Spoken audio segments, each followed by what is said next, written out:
Tu étais loyal, tu étais sincère, mais elle ne voyait que ce qu'elle pouvait obtenir de toi. C'est là que tout commence. Pas quand tu lui as parlé, pas quand tu l'as regardée comme si elle était différente, pas même quand tu lui as offert plus que ce qu'elle demandait. Non, tout commence quand tu t'es effacé, quand tu as confondu la bonté avec la valeur, quand tu as cru que la gentillesse était une preuve d'amour, alors qu'en réalité, c'était le prix que tu étais prêt à payer pour ne pas être rejeté.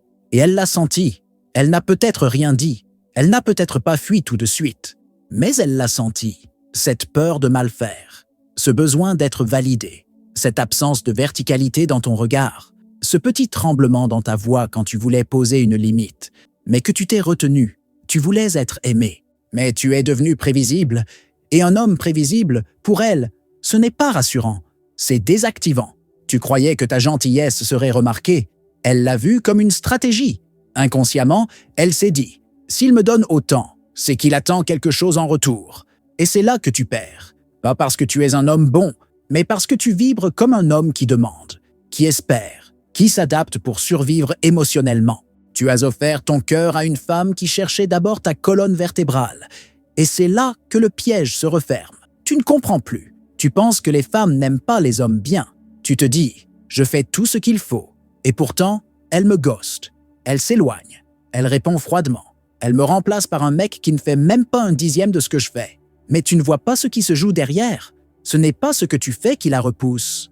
C'est ce que tu es prêt à abandonner de toi pour qu'elle reste. Tu veux qu'elle t'aime. Mais au fond, tu as surtout peur qu'elle parte. Et chaque parole, chaque geste, chaque silence que tu acceptes, chaque test que tu laisses passer sans rien dire, renforce cette image d'un homme agréable, mais invisible. Tu n'es pas tombé dans la friend zone. Tu t'y es installé, à force de vouloir être accepté sans jamais oser être tranchant. Elle a senti que tu étais trop gentil. Mais surtout, elle a vu que tu ne savais pas pourquoi. Tu n'étais pas gentil parce que tu étais solide. Tu étais gentil parce que tu étais inquiet. Gentil pour ne pas être rejeté. Gentil pour ne pas déclencher le conflit. Gentil pour être préféré. Mais tu ne comprenais pas que dans sa logique féminine profonde, ce genre de gentillesse est une abdication. Et maintenant que tu as vu tout ça, tu sens que quelque chose doit changer, parce que tu n'as plus envie de mendier des miettes d'attention. Tu n'as plus envie de te trahir, juste pour éviter le silence. Tu n'as plus envie de plaire. Tu veux incarner. Tu veux imposer sans forcer. Tu veux être ce genre d'homme qu'on n'apprivoise pas avec un regard mignon ou un « tu me manques » de façade.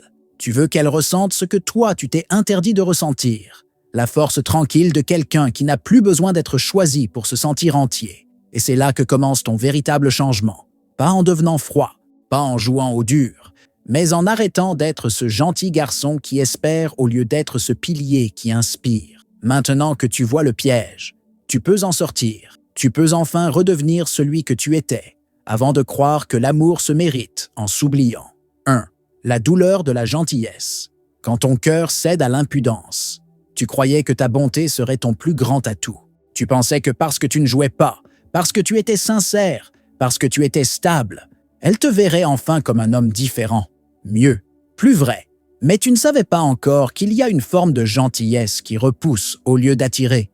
Une gentillesse qui n'ouvre pas le cœur, mais qui déclenche une fuite. Et tu l'as vue s'éloigner, petit à petit. Elle était là, mais son regard devenait absent. Elle répondait, mais sans la chaleur du début. Elle t'écoutait, mais ne t'entendait plus. Et toi, tu en faisais plus. Tu donnais plus. Tu étais plus présent, plus doux, plus disponible. Jusqu'au jour où tu n'étais plus qu'un reflet d'elle, et plus rien de toi. Ce que tu appelais affection était devenu stratégie. Inconsciemment, tu n'étais plus un homme qui offrait. Tu étais un homme qui cherchait à éviter de perdre.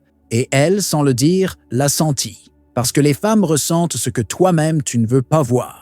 Elles sentent quand ta douceur est une peur déguisée. Elles sentent quand tu marches sur des œufs pour ne pas déclencher sa colère. Elles sentent quand ton « tout va bien » cache un « j'ai peur qu'elle parte ».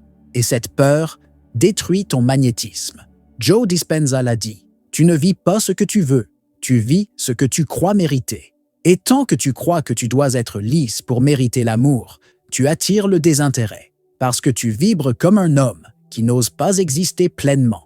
Un homme qui met son cœur sur la table, mais qui n'ose jamais frapper du poing pour rappeler qu'il a une colonne. C'est là que la blessure se révèle, Tu ne veux pas être dur, parce que tu confonds dureté et brutalité. Tu ne veux pas décevoir, parce que tu as peur de l'abandon. Tu ne veux pas dire non, parce que tu as associé le refus au rejet. Et tout ça ne vient pas d'elle, ça vient de loin, d'avant elle, d'avant toutes les autres. Tu ne sais plus poser des limites parce que, enfant déjà, on t'a fait croire qu'aimer, c'était ne jamais contrarier, qu'être bon, c'était être silencieux, qu'être un homme, c'était ne pas déranger. Mais laisse-moi te dire une chose, un homme qui ne dérange jamais, n'est jamais désiré. Parce que ce n'est pas la paix extérieure qui attire une femme, c'est la guerre intérieure que tu as su vaincre. C'est ce silence solide que rien ne fait vaciller. C'est cette façon que tu as de dire peu, mais de ne jamais plier. C'est cette présence qui dit « Je suis là, mais je ne négocierai pas ma vérité. » Tu t'es cru gentil, tu étais seulement inquiet, et elle a senti cette inquiétude avant même que tu la caches. C'est ça, la douleur de la gentillesse mal comprise. Elle ne touche pas le cœur féminin. Elle déclenche une méfiance. Parce qu'une femme ne veut pas d'un protecteur fragile. Elle veut un homme ancré, même dans son silence. Et c'est maintenant que tu commences à voir. Ce n'est pas ta tendresse qu'elle a rejetée, c'est ton absence de polarité, ton absence de contour, ta peur d'imposer. Et chaque fois que tu as préféré céder plutôt qu'assumer, tu as creusé ta propre invisibilité. Alors arrête de croire que tu étais trop gentil. Tu n'étais pas trop gentil, tu étais trop absent de toi-même. 2. Pourquoi elle teste ton dos et non ton cœur? Tu pensais qu'elle cherchait ton affection, qu'elle voulait sentir ta douceur, qu'en étant attentionné, disponible, prévenant, tu allais enfin gagner sa confiance, sa tendresse, son respect. Mais ce que tu ne savais pas, c'est qu'elle t'observait ailleurs, pas dans ton cœur, pas dans tes mots, pas dans tes gestes tendres. Elle regardait ce qui se passe dans ton dos, dans ce que tu ne montres pas, dans ce que tu caches quand tu veux plaire. Elle te teste, pas pour t'humilier, pas pour te faire mal, mais pour voir si tu tiens, si tu es stable, si tu es solide émotionnellement. Elle provoque une tension pour voir si tu t'effondres. Elle lance une pique, une remarque, un silence, pas parce qu'elle est cruelle, mais parce que quelque chose en elle veut savoir si tu es un pilier ou une façade. Et toi, tu réponds comme un gentil garçon. Tu arrondis les angles. Tu fais semblant de ne pas avoir compris. Tu souris pour éviter le conflit. Tu acceptes le jeu. Et en croyant éviter la rupture, tu valides son doute. Parce que dans sa structure émotionnelle profonde, ce qui la rassure, ce n'est pas que tu sois doux, c'est que tu sois capable de contenir son chaos sans t'y dissoudre. Ce n'est pas que tu l'écoutes, c'est que tu puisses l'affronter, la regarder avec calme, même quand elle teste les limites, et rester toi-même. Joe Dispenza parle souvent de la cohérence intérieure. Il dit « Tu ne peux pas créer une nouvelle réalité avec la même identité désordonnée. » Et cette cohérence, elle est visible, elle est palpable, elle est testée à chaque interaction. Une femme le sent immédiatement. Est-ce que cet homme est cohérent dans ses émotions ou est-ce qu'il joue un rôle pour obtenir quelque chose? Quand tu cèdes trop vite, elle comprend que tu es malléable, que tu n'as pas de noyau dur. Et ce n'est pas rassurant, ce n'est pas excitant, c'est instable. Parce que si tu changes pour elle, tu changeras aussi contre elle. Tu ne comprends pas ses tests parce que tu penses qu'elle veut des preuves d'amour. Mais ce qu'elle veut, ce sont des preuves d'ancrage. Elle ne veut pas d'un homme qui dit oui à tout. Elle veut un homme qui ose dire non, sans trembler. Elle veut voir si tu sais te positionner, si tu sais prendre de la distance quand il le faut, si tu sais maintenir ton axe quand elle essaie inconsciemment de le faire bouger. Et toi, tu le prends personnellement. Tu penses qu'elle est injuste, tu t'offusques, tu te plains, tu veux qu'elle reconnaisse ton dévouement, tu veux qu'elle t'aime pour ce que tu fais, mais elle veut aimer un homme pour ce qu'il ne cède pas. Ce n'est pas son cœur qu'elle teste, c'est ta colonne, ton calme, ta souveraineté. Elle ne cherche pas un protecteur passif. Elle cherche un homme qui peut contenir l'orage sans disparaître dans la tempête. Un homme qui, même secoué, reste centré, même poussé, ne tombe pas, même tenté, ne dévie pas. Et à chaque fois que tu réponds à ces tests par la peur de la perdre, tu lui confirmes que tu n'es pas prêt, que tu es encore dans la quête d'approbation et pas dans l'incarnation de ta vérité. Tu veux être aimé, mais elle veut ressentir que tu peux être craint, pas de la peur, mais du respect. Ce respect froid et silencieux que les vrais hommes dégagent naturellement. Tu crois qu'elle veut ton cœur. Elle veut d'abord ton dos. Elle veut sentir que si elle s'effondre, tu ne tombes pas avec elle, que si elle te provoque, tu ne changes pas de forme. que si elle t'ignore, tu n'en perds pas ton calme. Tu crois qu'elle cherche un câlin. Elle cherche une présence qu'on ne peut pas manipuler. Et maintenant tu comprends. Elle ne fuyait pas ton amour. Elle fuyait l'absence de cadre, l'absence d'axe, l'absence de direction. Elle cherche une montagne, pas un miroir. 3. Le paradoxe de l'homme timide. Il veut être affectueux parce qu'il n'ose rien exiger. Tu es ce type d'homme qui ne veut pas déranger. Tu préfères être doux, présent, discret, plutôt que tranchant, clair et exigeant. Tu crois qu'en montrant que tu es affectueux, elle comprendra que tu es digne d'amour.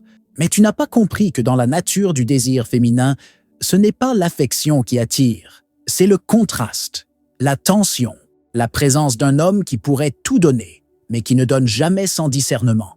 Ce n'est pas ton affection qui dérange, c'est l'intention cachée derrière. Quand tu es trop doux, trop tendre, trop prompt à rassurer, elle sent que ce n'est pas de l'amour pur. Elle sent que c'est une stratégie pour éviter le vide, pour éviter l'angoisse d'être ignoré, pour éviter d'être mise à l'écart. Tu offres ton affection comme un ticket d'entrée pour l'acceptation. Et elle ne l'accepte pas. Pas parce qu'elle est cruelle, mais parce qu'elle veut ressentir un homme, pas un garçon qui cherche à être choisi.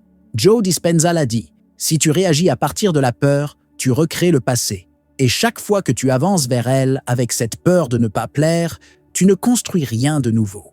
Tu répètes le vieux schéma, celui du petit garçon qui veut être reconnu pour sa gentillesse. Tu ne fais que revivre ton absence d'amour, ton besoin d'approbation, ton attente invisible d'un oui qui te rassurerait. Mais tu ne peux pas séduire quand tu es dans l'attente. Tu ne peux pas désirer et espérer qu'elle te valide. Parce que le vrai désir masculin ne demande pas. Il se pose, il irradie, il ne supplie pas, il révèle. Et c'est là le paradoxe. Plus tu es affectueux, plus tu crois que tu mérites une réponse. Mais elle ne ressent rien, parce qu'elle ne sent pas de tension. Elle ne sent pas cette retenue, ce mystère, ce cadre viril qui fait qu'elle a envie d'entrer dans ton monde. Elle sent un homme qui attend, pas un homme qui incarne. Elle sent un cœur qui veut plaire, pas un regard qui sait choisir. Quand tu vibres comme un homme qui ne veut rien déranger, tu vibres comme un homme qui s'efface. Et une femme ne peut pas désirer un homme effacé. Elle peut t'aimer, te trouver mignon, te respecter, mais elle ne te désire pas. Parce que le désir chez elle naît d'un homme qui ne plie pas, qui ne se justifie pas, qui ne surréagit pas. Un homme rare, inaccessible dans sa posture, présent dans son silence. Tu ne veux pas imposer, mais c'est ton absence d'imposition qui te rend invisible. Tu crois qu'en exigeant rien, tu seras libre de tout conflit, mais tu te prives de la seule chose qu'un homme doit avoir, la capacité de poser un cadre, pas par autorité, par présence.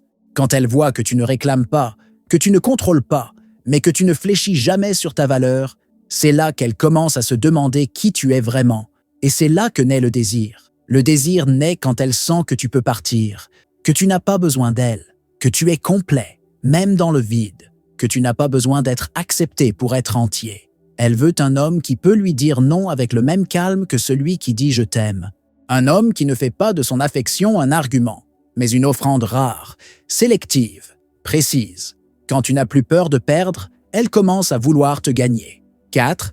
La bénédiction que tu caches dans ta gentillesse éternelle et qu'elle sent malgré toi. Tu t'es construite une image, celle de l'homme bienveillant, de celui qui ne crie pas, de celui qui écoute, comprend, pardonne. Tu es devenu celui qui calme, celui qui rassure, celui qui s'efface si l'autre a besoin d'espace. Tu t'es dit que c'était noble, que c'était juste, que c'était ça, être un bonhomme. Mais derrière cette surface lisse, il y avait autre chose, quelque chose que tu n'as pas osé regarder. Une colère, une fatigue, une frustration, parce que tu as tout donné. Et tu n'as presque rien reçu. Tu as été ce pilier silencieux, mais qui n'a jamais osé dire qu'il était fatigué d'être le seul à tenir. Tu as accepté l'ingratitude, les absences, les silences, les tests, en espérant qu'un jour, elle verrait à quel point tu es rare. Mais elle ne l'a pas vu, parce que toi-même, tu as caché ta valeur derrière un rôle. Le rôle du bon garçon, celui qui prend sur lui, qui excuse tout, qui attend, et qui finit par exploser, seul. Et cette explosion, tu ne l'as jamais laissée sortir. Tu l'as contenue, en silence, jusqu'à ce qu'elle te transforme, jusqu'à ce qu'elle te rende invisible. Et c'est là que tu as commencé à souffrir, pas à cause d'elle, mais parce que tu t'es trahi, encore et encore. Tu pensais que ta gentillesse te rendait unique, mais elle est devenue ta prison, parce qu'elle n'était pas enracinée dans ta force, mais dans ta peur. Joe Dispenza parle souvent de cette mécanique intérieure. Tant que tu agis à partir d'un état émotionnel récurrent, tu recrées le même futur. Et toi, tu as agi à partir d'un état d'effacement. Tu as espéré que le monde te rende ce que tu offrais, sans jamais poser la question « Est-ce que je m'offre à quelqu'un qui sait recevoir ?» Et elle a senti ton ombre, pas avec des mots, pas avec des gestes, mais avec son instinct, parce qu'une femme perçoit l'écart entre ce que tu dis et ce que tu retiens. Elle a senti que derrière ton calme, il y avait de la rage, derrière ton écoute, de la douleur, derrière ton pas de souci, un abandon de toi.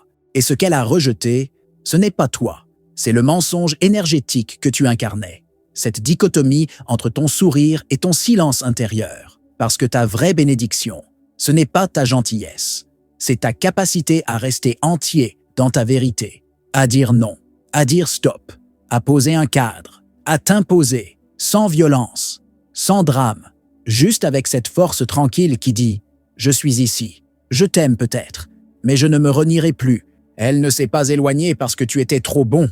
Elle s'est éloignée parce qu'elle ne sentait plus où tu te tenais, parce que tu t'étais dissous dans l'effort de plaire. Tu étais devenu une promesse sans tension, une présence sans contour. Et dans cette absence de frontières, elle n'a plus rien ressenti. Tu pensais qu'elle ne comprenait pas ta valeur. Mais comment peut-elle reconnaître ce que toi-même tu caches? Tu n'as pas montré ta puissance, tu as montré ton adaptation. Et maintenant, il est temps de te souvenir. Ta vraie douceur est précieuse, mais seulement quand elle est posée sur une fondation ferme, quand elle n'est pas une fuite du conflit, mais un choix conscient, quand elle n'est pas une stratégie d'acceptation, mais une expression naturelle de ta complétude. Elle n'était pas toxique, tu t'es juste effacé derrière. 5. Ou agir sans exigence. La véritable autorité silencieuse. Tu as passé des années à chercher les bons mots, à réfléchir à ce que tu devais dire pour ne pas la blesser, pour ne pas la perdre, pour ne pas déclencher une tension. Tu t'es programmé pour l'apaiser, l'accompagner, l'éviter parfois, mais tu n'as jamais appris à être ce que tu es sans rien demander en retour. Et c'est là que réside la puissance silencieuse d'un homme. La majorité des hommes parlent trop, expliquent trop, cherchent à convaincre, pensent que leur valeur doit être justifiée. Mais un homme rare ne s'explique pas, il incarne. Il ne cherche pas à se faire comprendre, il est clair dans sa posture. Et c'est cette clarté qui devient magnétique. Tu n'as pas besoin de contrôler, tu n'as pas besoin de manipuler, tu n'as pas besoin de tout anticiper. Ce que tu as besoin d'incarner, c'est une présence qui ne s'effondre plus sous le regard de l'autre, une autorité calme, enracinée. Et pour ça, tu dois d'abord cesser de te regarder à travers ses yeux. Joe Dispenza enseigne que ton corps est ton esprit inconscient. Et si ton corps est en tension, si ton regard fuit, si ta posture se referme quand elle te teste ou s'éloigne, alors tu vis encore dans une mémoire, celle d'un homme qui n'a jamais su être suffisant pour qu'on reste. Mais cette mémoire n'est pas toi. Ce n'est qu'un script ancien. Tu peux l'éteindre, et tu le fais en cessant d'agir à partir de la peur. Quand tu agis par peur de la perdre, tu vibres le manque. Quand tu agis pour être aimé, tu vibres l'incomplétude. Quand tu agis pour éviter le rejet, tu vibres la soumission. Et elle le ressent. Ce n'est pas visible, mais c'est perceptible. Et c'est là que tout bascule. Parce que tu ne peux pas séduire si tu vibres l'attente. Tu séduis quand tu es là, sans avoir besoin d'elle. Tu séduis quand tu peux disparaître sans bruit, sans drame, sans explication. Tu séduis quand ton calme crée une tension dans son ventre, quand elle sent qu'elle peut t'aimer, mais qu'elle ne peut pas te contrôler. La vraie autorité masculine, c'est celle qui ne crie jamais, mais qui peut s'éloigner à tout instant. C'est celle qui donne, mais ne donne jamais ce qui le trahirait. C'est celle qui regarde, mais ne quémande jamais un regard en retour. Tu crois que tu dois faire plus, mais tu dois faire moins et être plus. Tu dois être cette force tranquille, celle qui reste même quand elle teste, celle qui ne réagit pas à l'absence, celle qui ne fuit pas l'inconfort, celle qui ne parle pas pour remplir un vide, celle qui regarde, écoute et agit quand c'est juste, pas quand c'est urgent, pas quand c'est utile, quand c'est juste. Et cette justesse, tu la retrouves en revenant à toi, en cessant de chercher une autorisation extérieure, en cessant d'attendre un signe pour exister. Plus tu t'ancreras dans cette autorité calme, plus elle se tournera vers toi, pas pour te supplier, pas pour s'excuser, mais parce qu'elle sentira que dans ton silence, il y a quelque chose qu'elle ne peut ni acheter, ni voler, ni manipuler. Le vrai charme, c'est le calme qu'elle ressent quand elle comprend que tu n'as plus rien à prouver. Quand on cesse d'être gentil, on lui offre un homme, un vrai. Tu as voulu être l'homme doux, compréhensif, toujours là, toujours stable. Tu as cru que cette posture allait créer la paix, qu'elle allait rassurer, qu'elle allait guérir tes blessures d'abandon. Tu as pensé que si tu faisais tout bien, elle n'aurait plus aucune raison de partir. Mais tu ne savais pas encore que ce que tu croyais être ta plus grande force était devenu ta plus grande dissimulation. La gentillesse que tu offrais n'était pas enracinée dans ton axe. Elle était construite sur une peur, celle de perdre, celle d'être rejeté, celle de ne plus jamais être regardé comme un homme valable. Tu pensais qu'en aimant plus fort, tu allais résoudre ce vide. Mais tu as oublié une chose essentielle. On ne comble pas un vide intérieur par des gestes extérieurs. Et maintenant, tu comprends. Ce n'est pas de devenir un homme gentil qui attire, c'est de devenir un homme rare, un homme qui ne s'excuse pas d'exister, un homme qui n'a plus besoin d'être validé pour choisir, un homme qui peut aimer sans se perdre, s'attacher sans dépendre, donner sans supplier. Joe Dispenza parle de la signature intérieure. Il dit que ton état d'être précède ta réalité. Et tant que tu vibres comme un homme qui espère être vu, tu attires une femme qui se permet de te regarder de haut. Tant que tu cherches à mériter l'amour, tu tombes sur celle qui te rappelle que tu n'es pas encore assez. Mais dès que tu changes ce programme, dès que tu choisis de ne plus être gentil pour éviter la douleur, dès que tu assumes ta clarté, ton silence, ta lucidité, c'est le jeu tout entier qui bascule. Elle ne voit plus un homme à conquérir. Elle ressent une présence qu'elle ne peut ignorer. Tu n'as plus besoin qu'elle t'apprécie. Tu as besoin de ne plus te trahir. Et c'est là que tout change. Parce que l'homme qui intègre son ombre devient entier. Et l'homme entier active un désir instinctif que rien n'explique, mais que tout en elle reconnaît. Ce n'est pas un homme gentil qu'elle cherche. C'est un homme rare. Et les hommes rares ne cherchent pas à plaire.